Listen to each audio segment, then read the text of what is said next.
Now, what can I call her? I can call her the grandmother of Deia. I can call her the princess of Deia. I can call her Jackie Waldren, the very special lady of Deia. So welcome, Jackie. I don't know who you're talking about. Jackie has a story, a very big story that could occupy many programs, but take me back when you first waltzed into Deia, when you were just on your way through Europe, when you were about 18? 21. Well, I took a 1946 Dodge bus that left Palma at 3:30 every afternoon to come to this little village called Deia, which I didn't know very much about, except a friend in university had told me he'd been here for 6 months trying to write a book, and so if I was coming to Europe, I couldn't miss this particular place. So I came up on the bus into this quiet little, magnificently ancient village and thought, what am I doing here? Sophisticated, recent university graduate, knows all the answers there are to know, 21 years old. And suddenly I was just lost in a natural wonder.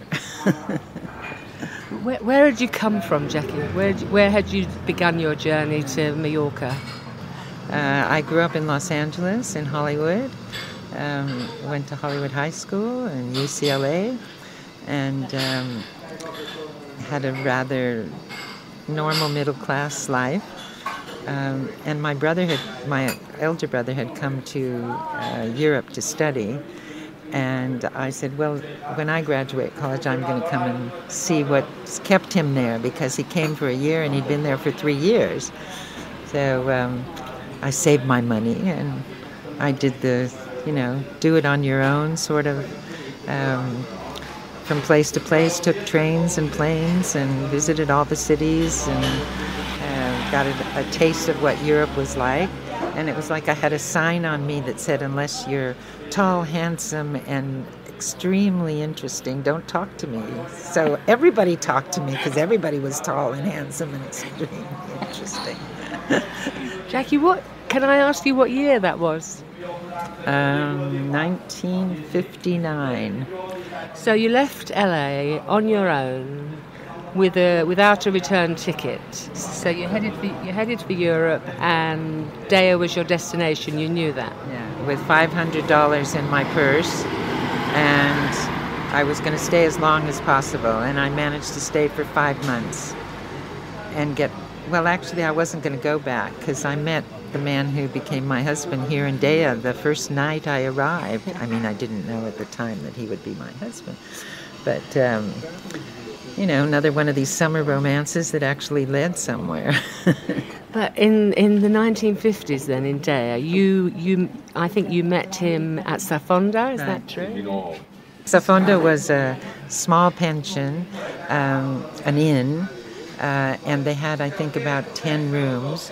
And it was $1 a day for 3 meals and your room. There was no running water and very limited electricity, a couple of hours in the morning, a couple of hours in the evening. I later found out that Robert Graves had paid for a generator to be put in one of the local shops so that there would be a few hours of electricity, both for him to work by and for the rest of the village to enjoy. But otherwise, candlelight was our way of enjoying the evenings. And at Safonda, we'd get up in the morning, have breakfast, walk down to the Cala, swim all day, all morning, walk back up at lunchtime because it was all included, have lunch and a bottle of wine, and walk back down to the beach and watch the sun go down with a cognac, and then back up to the Fonda for dinner.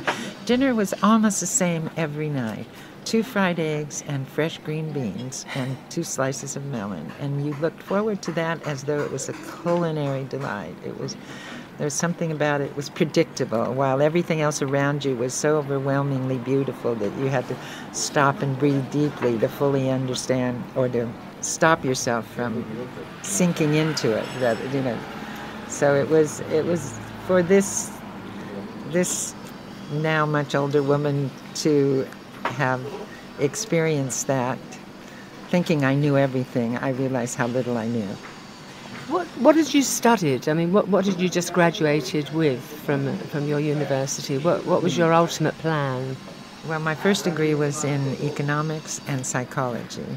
My parents were in the fashion business, and I had wanted to go into fashion buying for big stores or design.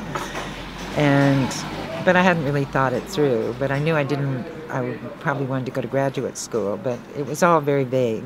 The trip was just to open my mind a bit.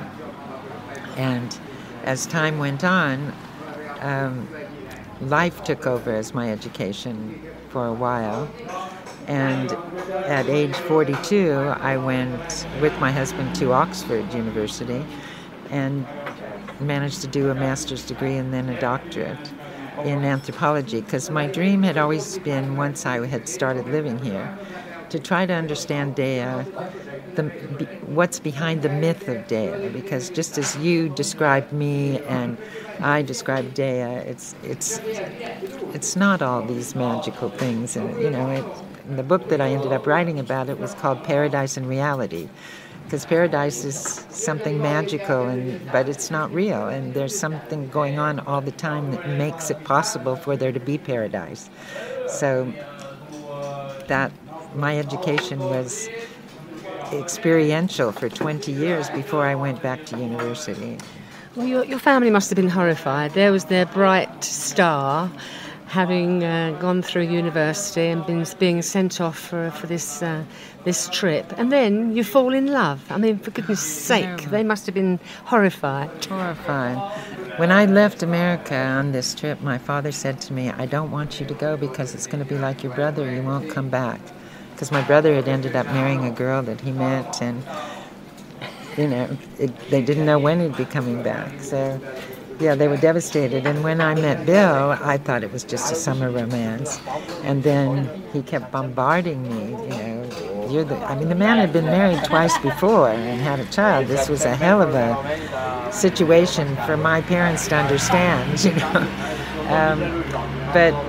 So I wrote them a letter, and they called long distance. Well, in those days, to make a long distance call was like a major effort and expense. And my mother got on the phone and she said, "We're very happy to hear about you, but we'd like you to come home and talk about it," and so on. And so then my father got on the phone. Well, my mother had always been the disciplinarian and the explainer and so on. My father was very sort of elegant and silent. He was a bit older than her. And he gets on and he starts saying, "Jackie, darling, we've always wanted to give you the kind of wedding that you've dreamt up," and so on. And I realized that he was reading, that they had written this all out before they made the call, so that no word or moment would be wasted. And they tried to convince me to go back home, and Bill wasn't ready to come to America because he had a job on the American base in Paris. He was an artist at the time. And he said, "Let me talk to your mother." And he gets on the phone and he says, "Hi, Mom." Can you imagine? She was, well, what could she say? What swear word did she use? But I bet she didn't use any. She was very gallant, Anyway, between them, and I realize now I had nothing to do with the decision, they decided that I should go home for a month, prepare everything, and he would make all the arrangements for us to get married in Paris. So I did, and for 1 month, all my aunts and uncles and cousins tried to persuade me that this was the craziest thing that anybody could do. But I guess I had a strong sense of something that not many people would ever get a chance to enjoy. And the funny thing was, he'd been married, as I said, twice before and had another relationship as well, and nothing had lasted more than 2 years. And I literally decided I would rather have 1 or 2 years with this man than to spend the rest of my life with anybody that I could ever imagine meeting anywhere else. And 45 years later, I still think I made the right decision. Actually, that is a wonderful phrase. You would have chosen those 2 years, even if it had not lasted any longer. Well, tell us all about Bill. Well, when my father called this friend who had told me about Deia in the first place and said, Jackie's written and said she wants to marry this guy, do you know anything about him? And he said, no, I don't, but I'll ask a friend of mine who was also there longer. And then he called my dad and he said, she says she doesn't remember a lot, but she knows he was a bit of a snowman. And my father thought that meant drugs. Yeah, cocaine, huh? Yeah. Actually, what it meant was he was a storyteller. And Bill was a magical storyteller. And he started out, well, it was such a long story, you know. He was in the ski troops, and he was a professional ice skater with Sonia Henney and Holiday on Ice. And then he came to Europe, and he was an artist. He'd studied at the Art Students League, and he lived in Paris, and he painted and helped organize American Artists in Paris shows, and he was a sharer. You know, he had his enthusiasm for whatever he did was so great that he would always bring other people into it. So from the painting days, he came to Deia in the summers, and then he started bringing friends from Paris also. So there's probably 8 or 10 artists that are living or buried in Deia that came here with Bill, or, you know, Bill brought them, and then they formed painting exhibitions. And we bought a little ruin with the help of a couple of philanthropists that he met, and turned it into what we thought would be a cultural center. But then he started photographing caves and discovered this cave near Solier that had this prehistoric antelope gazelle in it, and that's a whole long story. Anyway, his life took a complete turnaround, and he gave up painting and became an archaeologist. He'd always read a lot of books on archaeology, and always wanted to be one, but there's no money in archaeology, and so painting won out. Anyway, we worked at it. We got a small grant from a foundation in the States. He wrote letters about everything he found to the National Geographic, to the Smithsonian Institute. In the winters, it's so quiet here that you get, you have lots of time. And he'd write letters to a paleontologist that might know something about this, who was at the Smithsonian. And then he'd cross off the days until he got his answer. He was so intense on everything that he did. And in the meantime, he's telling stories and attracting people to come and volunteer with us. So the digs became a kind of, we'll give you room and board in exchange for digging with us, kind of like work away today, 5 or 6 hours. But it was such a happy moment for everybody. They were all together and living together and working together, that it became a kind of thing that people were queuing up to do. It was fun. Well, this is where Jackie Waldren, Earth Mother of Deia, has come into being, because there's a building just not very far from where we're sitting, looking over the mountains, which was her home, because she skipped the bit where she had a number of children of her own here, and her home became dormitories for all these young people that came to join the digs. And so, in fact, you were the centre of this place, the cultural centre. You brought everybody here, television crews. Tell us all about your stuff when you were doing the digs and BBC television came and filmed your dig. Is that not correct? We had Time Team. We were the only first European project that Time Team ever did. But we started working with. There was a new department being set up in the Smithsonian Institution called the Study of Short-Lived Phenomena, and this was this fellow who went out to Mauritania to film the eclipse, and he took some of his friends with him, and they had such a good time that they thought, wouldn't this be a wonderful way for people who love doing scientific projects to join a scientist actually in the field work that they do. And so Bill applied to him, and we were the first project that a company at that time called Educational Expeditions International was developed. And then it changed to EarthWatch, which was in America for many years, but then also opened offices in Oxford, actually. And as fortune had it, we were 35 years with EarthWatch. We had, until Bill went to Oxford at age 50, so like from 1975 onward, we worked with EarthWatch, and we had, altogether 3,500 students aged 16 to 80 who came and worked with us on 2-week excursions. And they worked. And I've written a couple of articles, one called Digging Deia. And it's really funny how they had a reason for being in Deia that wasn't just the beach or sex or sand, but all of that fit into it. There was time for everything.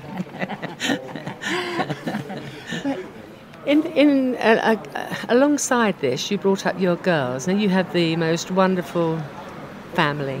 Most of them still live here. Tell us about your girls. Well, I started having daughters soon after getting married. Tally was my first, and she was born here in Mallorca.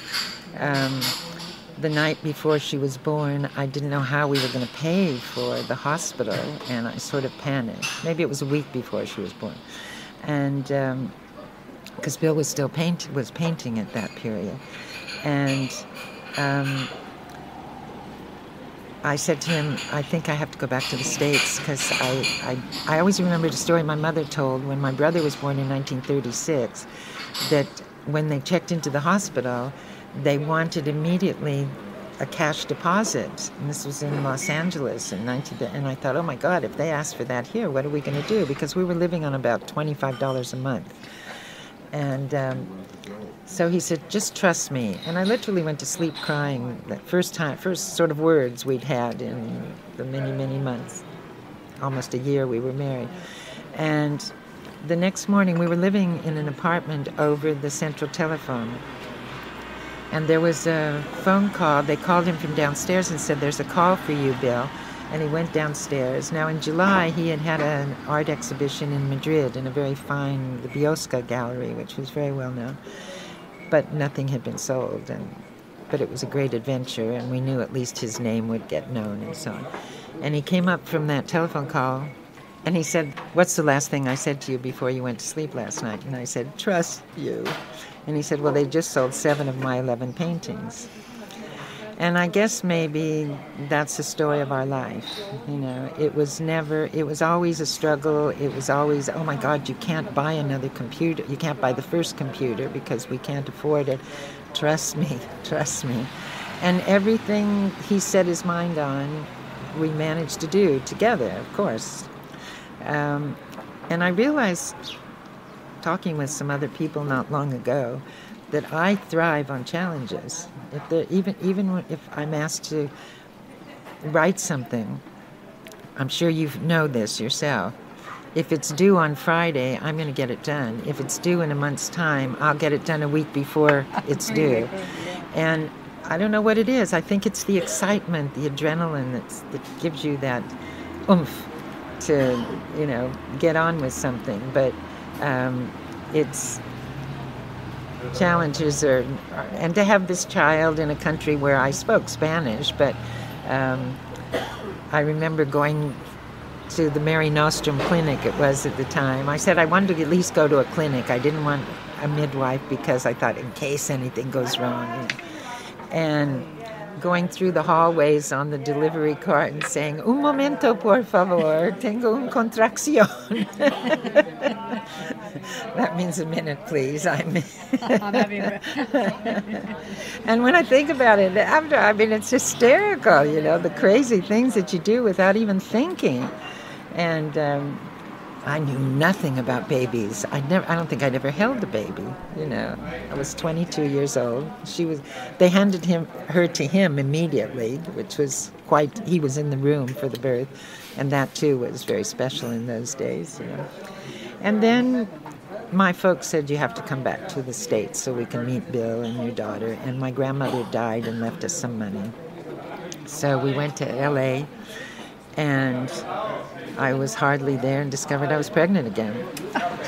So 18 months since the first Deia was born. Now, we named her after the village, but I didn't, at the time, the village was spelled in the Castilian way, D-E-Y-A. And I didn't want that to be her name, but I wanted it to be similar. So I said, I'll change the Y to an I.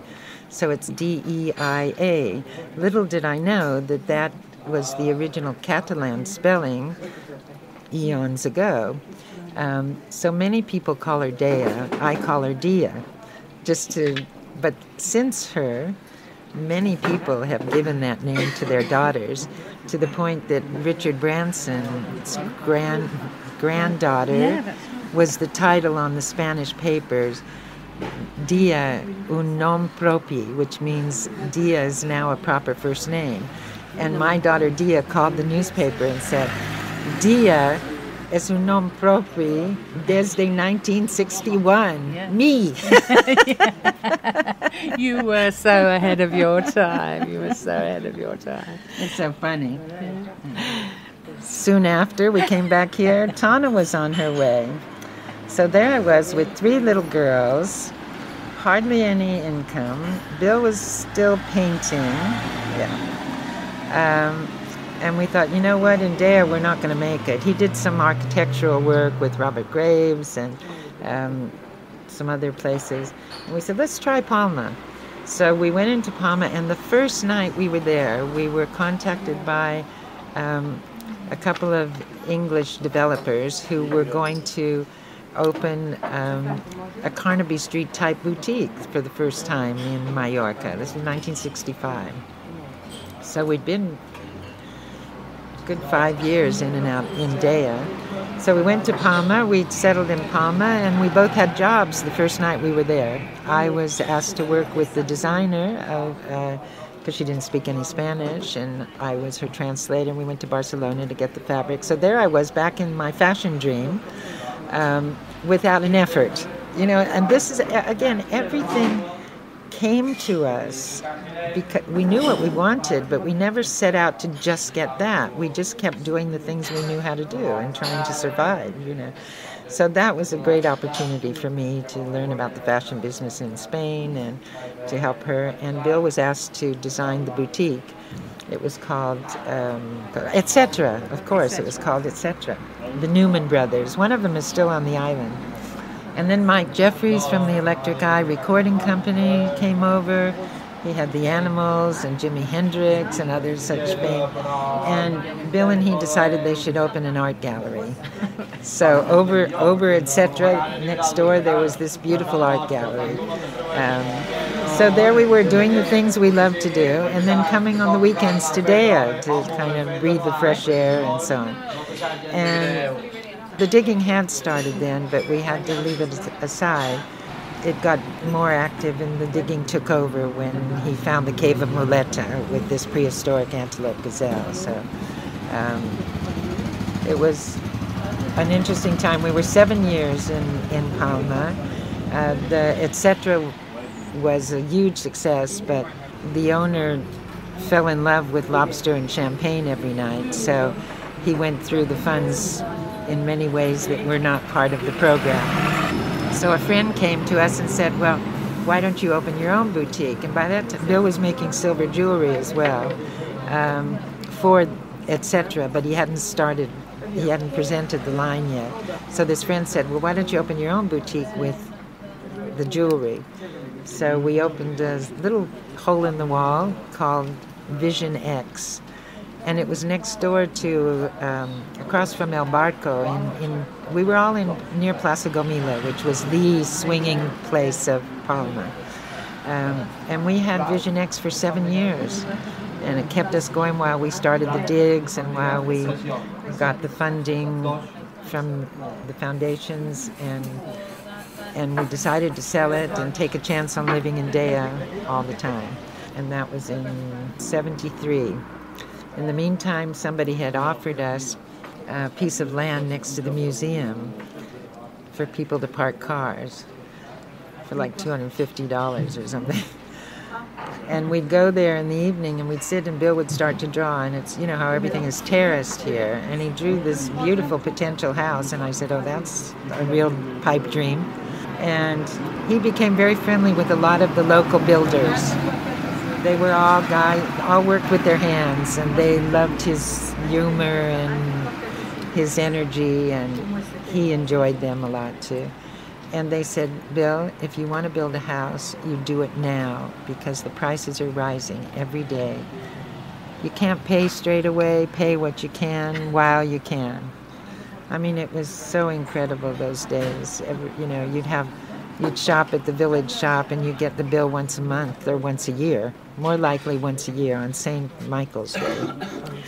But the trust was unbelievable because you were trusted, you trusted. It was a reciprocal arrangement, and they did take care of us a lot. I mean, I didn't know how to bring up children. I had the people downstairs who would bring me lentils and beer and say, this is good for you, the milk for the baby. And she's crying, we'll take her downstairs for an hour. You get your sleep and eat a nice meal and then come down and get her. I mean, it was just a heavenly time and place to have children. But you had no money, Jackie. You must have been worried out of your life. Absolutely. I was very worried. He said, the builder said, don't worry. And so he lived up here while I had the boutique in Palma. And then I would come up on the weekends and bring enough money or food to cook for whoever. We got the local friends, the artists and writers, to pitch in a couple of hours a day in exchange for lunch. So I'd make macaroni. We'd outside where we were building, you know. It was. But you had no oven. No. You had a gas burner in the early days. No, you didn't even have gas. Well, you had a charcoal burner when I first got married, and we got one of the first little blue bottles of butane gas. Oh no, I was cooking down the road because we didn't have the big house yet. We were building that. We built that 73, 74. Took 9 months, like all our other creations. Babies' houses. Absolutely. And we had a lot of fun. Yeah. If we got anything coming in, Bill would pass it to them, and they'd say, "Are you sure it's okay?" And sometimes their wives would bring us big pots of food, you know. But I had the boutique then, so we could live off of the boutique. That was very. I was very ingenious. I had very little stock other than the jewelry, but I had lots of Vogue magazines, and if somebody came in and they didn't see a few things on the rack that I had taken from other designers, I would say, did you have something particular in mind? And they say, well, I have to go to a cocktail party and so on. So I said, well, you know, this Nehru style outfit would look great on you. Here's the fabrics I could make it in. And they'd choose the fabric they like, and I'd take their measurements and a deposit, and I'd run out and buy the material and take it to the dressmaker with my drawing with their measurements, and pray that the next day they'd have it basted together so I could do a fitting. And many well-dressed women in Tirreno still are wearing some of the Nehru suits that I made way back in the early 70s.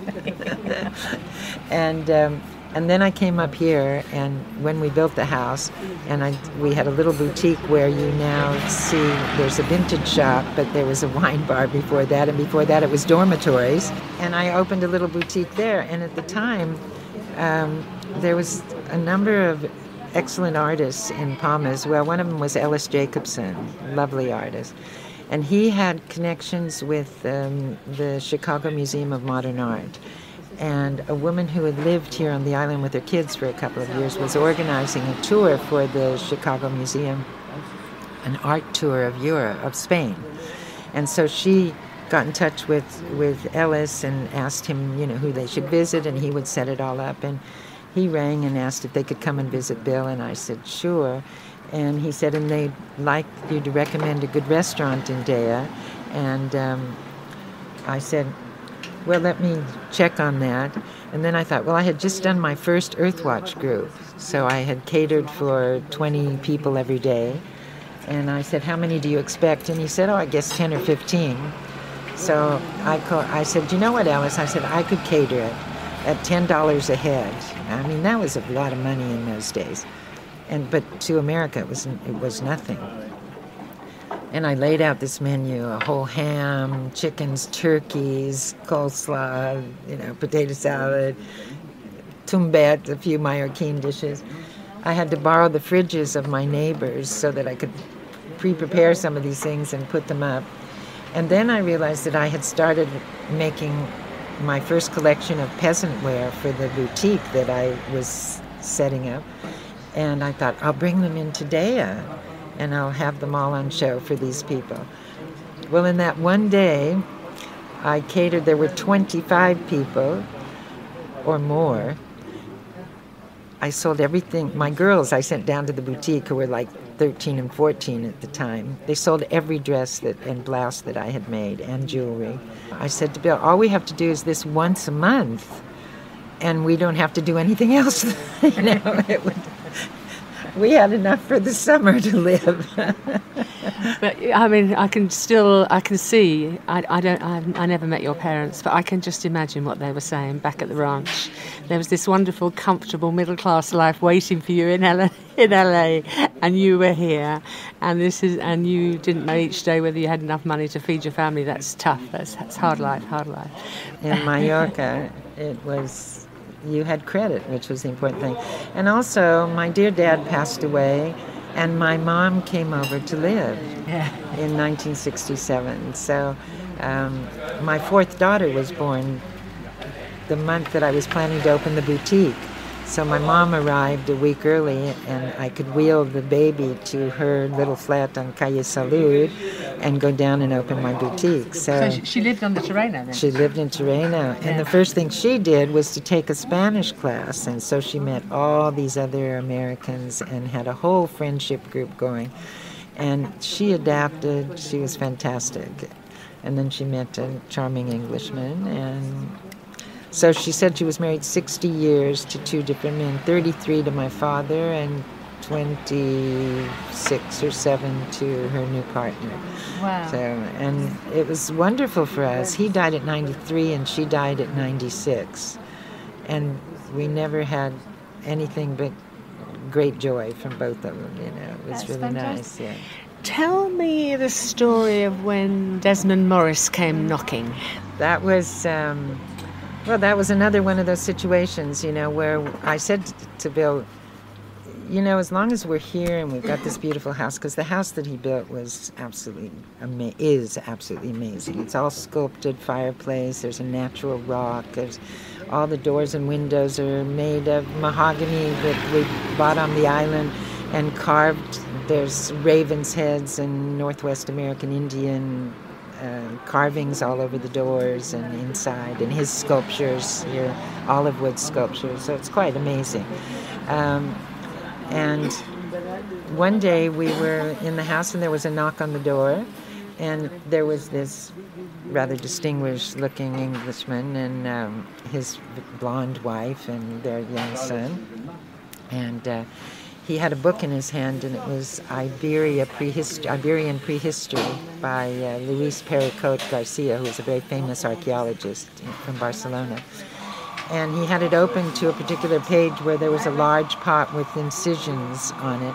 And he said, I wondered if the man that found this pot lives here, because I'm interested in talking to him. And he said, it says Waldren. And I said, yes. I said, this is the place. I said, do come in. I'll get him. He was up in he had an office on the roof. And I asked his name, and I went upstairs and I said, Bill, there's some people who would like to meet you.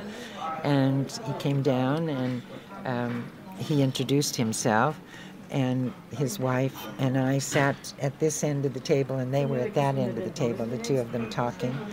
And while I was talking to the wife, it suddenly, like a bell rang off in my house. I think he said his name was Desmond Morris, and I said to the wife, African Genesis. And she said, no, it's close, it's a naked ape. And I realized that we had Desmond Morris in our...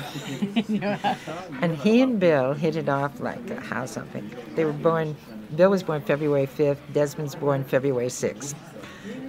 They were both scientists, but previously surrealist painters, because Desmond has quite a large period of wonderful surrealistic painting.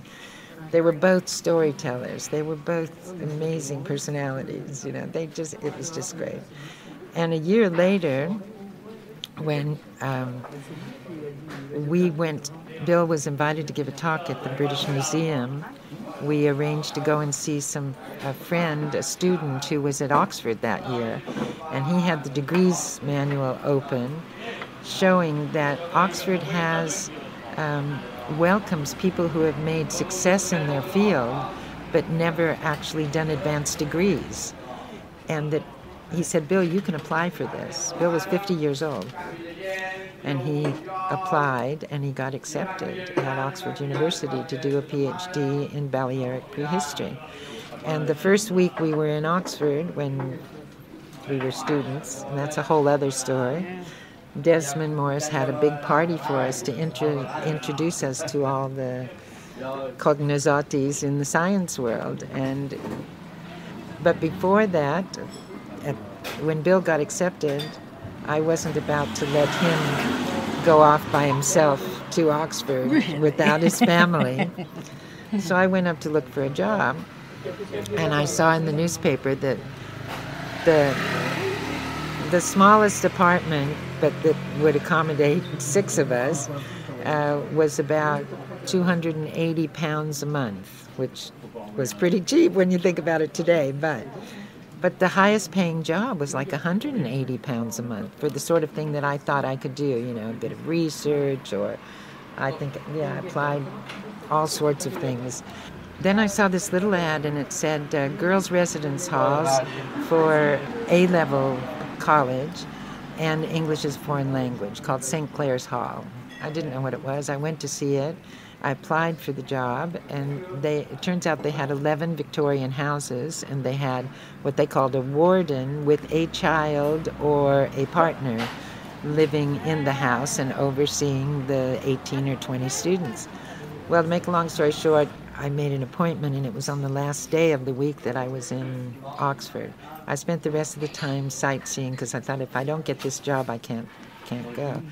So when I went to the interview for the job, the secretary said that the director, who was this lovely woman, Anne Drydell, who had been crippled in the war, had a headache, but that she would be there an hour later than my appointment if I could come back. So I walked out the door, and up on the corner I saw a sign that said schools.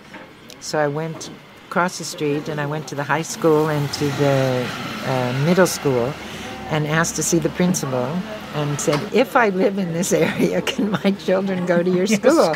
They've been going to Spanish schools. They're completely bilingual verbally, but they don't read and write much English. Oh, we'll get them going very quickly, no problem. They're more than welcome. By the time I went back to get the interview, Anne and I got on like a house of fire. She said, the only thing that I'm concerned about is, she said, I do have to check your reference. And I had put Desmond Morris down as a reference. And you have to look at the accommodation because it's quite limited.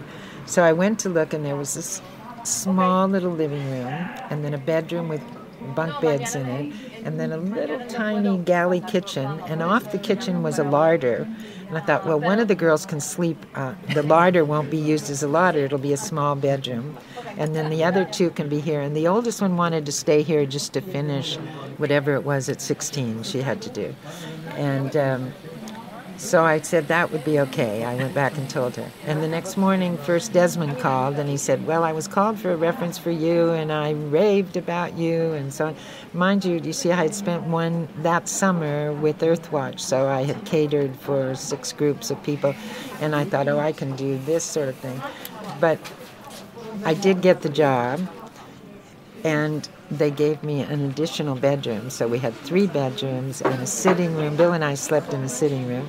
They gave us our own bathroom, which we wouldn't have to share.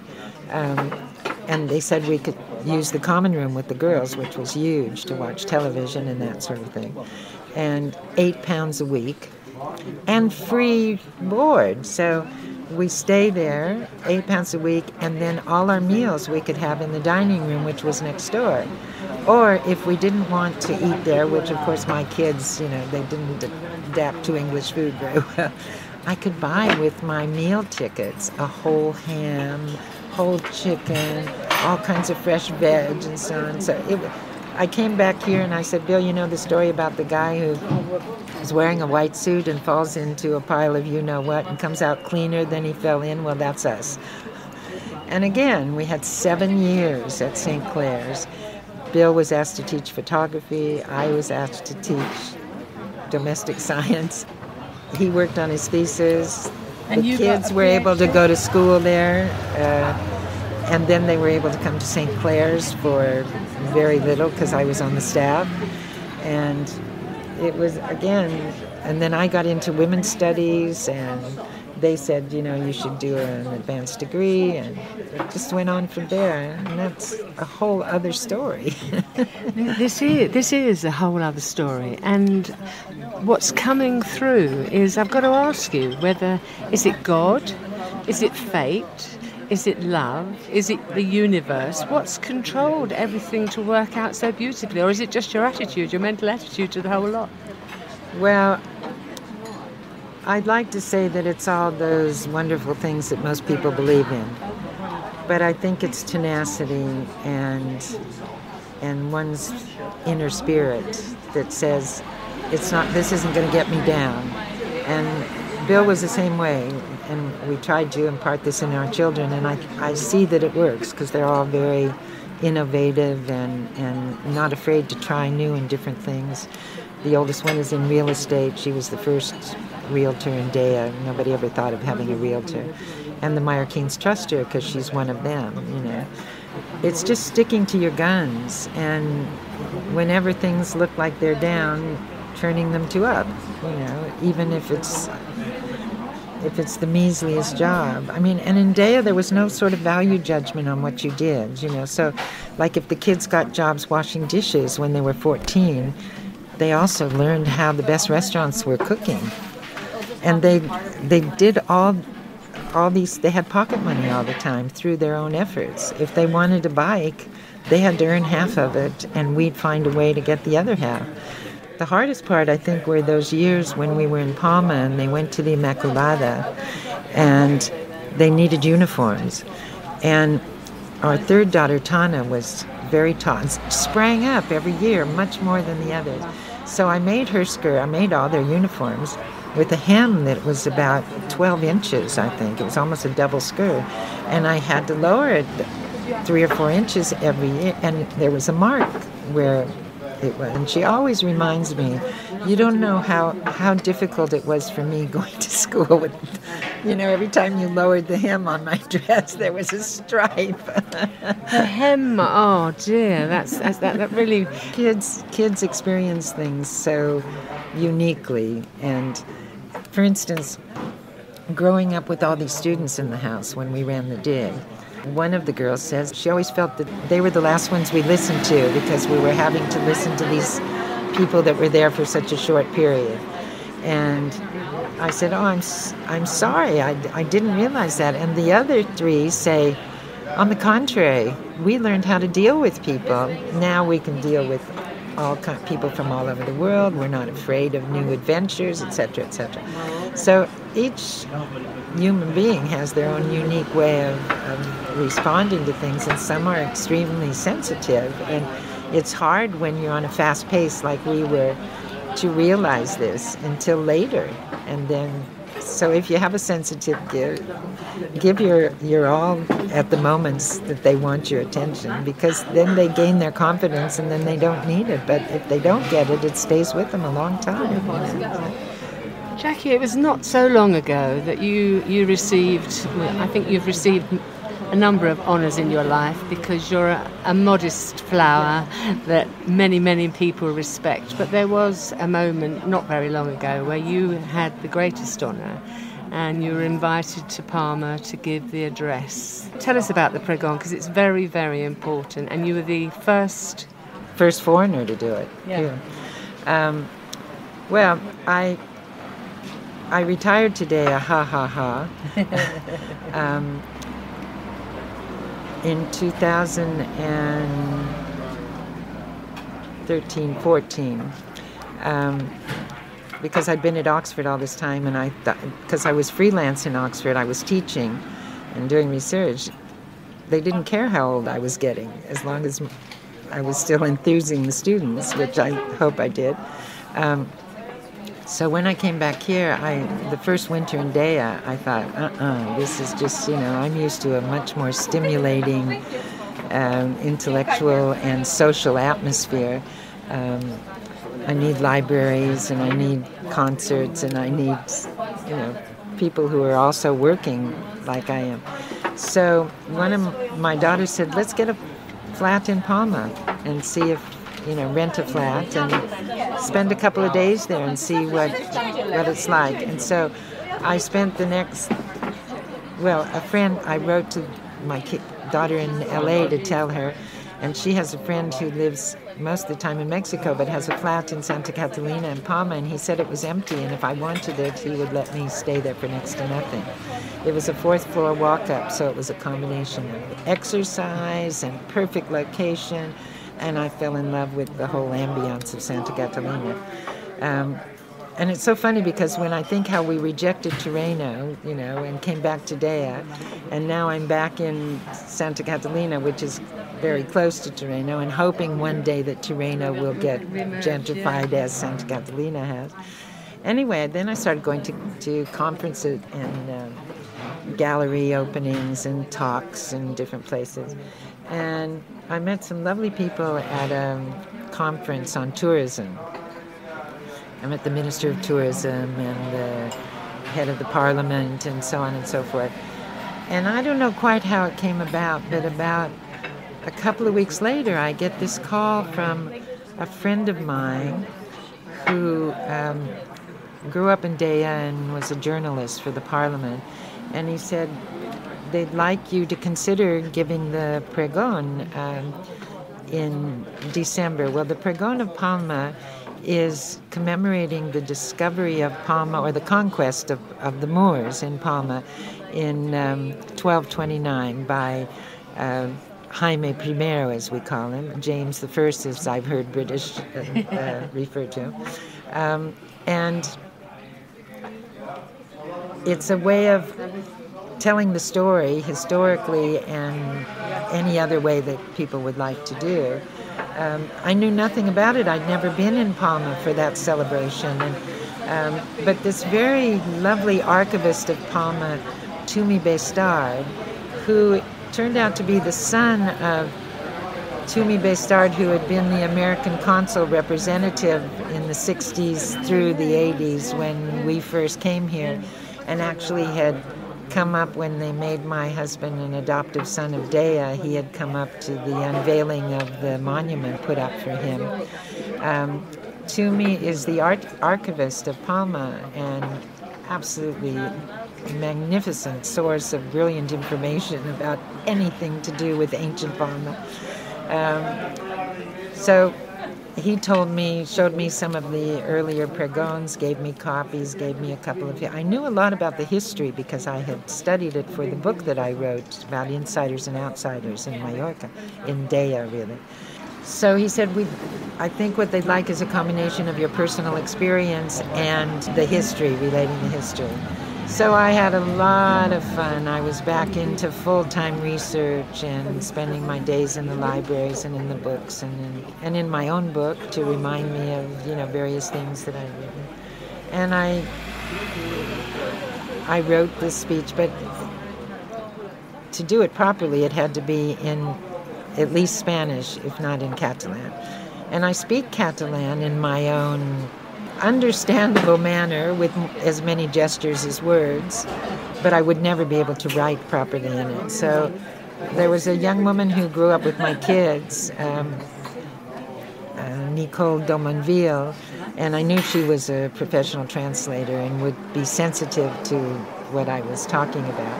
And I asked her if she could translate it, and she said she'd be delighted. And she translated it into Catalan. And I was honored by the mayor and taken up to the podium and the meeting hall in the city hall of Palma and stood in front of this vast audience and gave my little talk. And the funniest thing was that I talked about Tirreno and about having my boutique, and how Tirreno was the place where all the young Spanish fellows came to check out the Scandinavian and English girls who were coming to the island, because their girls had to be in at 9 o'clock at night. And the night before the lecture, I had dinner with a lovely Mallorcan friend, and he said, "Oh, those are the picadores de playa." And I said, "Oh, I know that." He said, "Call them that, you know." And so when I said, and in Plaza Gomila, there are all these picadores de playa, well, the audience laughed. And they had published this little book of the speech. And when the speech was over, people began to queue up with these books for me to sign, to autograph them. I was dumbfounded. And these old men with gray beards came up and said, "I was one of the picadores."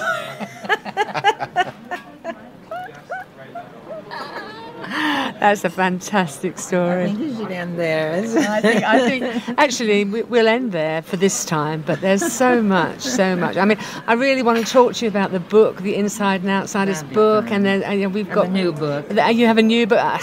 We're going to have to make another time, another appointment, but the pleasure has been ours. Thank you so much, Jackie. You're a great interviewer. You asked provocative questions. It was great fun. Thanks very much. Thank you.